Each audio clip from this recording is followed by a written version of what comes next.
یہاں آپ کو ایک اہم خبر دیں سبی سے، جہاں دستی بم دھماکہ ہو گیا ہے۔ ریجنل مینیجر یوٹیلیٹی اسٹور کے گھر پر دستی بم کا دھماکہ۔ آپ کو ایک بار پھر افسوسناک خبر سے آگاہ کریں، سبی میں ریجنل مینیجر یوٹیلیٹی اسٹور کے گھر پر دستی بم کا دھماکہ ہوا۔ نامعلوم افراد نے محمد اکبر شاہوانی کے گھر پر دستی بم پھینک کر فرار ہو گئے۔ دستی بم صحن میں گر کر زوردار دھماکے سے پھٹ گیا۔ گھر میں فیملی نہ ہونے کے باعث کوئی جانی نقصان نہیں ہوا ہے۔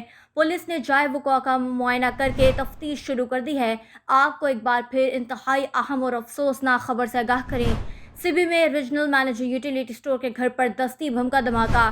گھر میں فیملی نہ ہونے کے باعث کوئی جانی نقصان نہیں ہوا۔ پولیس نے جائے وقوع کا معائنہ کر کے تفتیش شروع کر دی ہے۔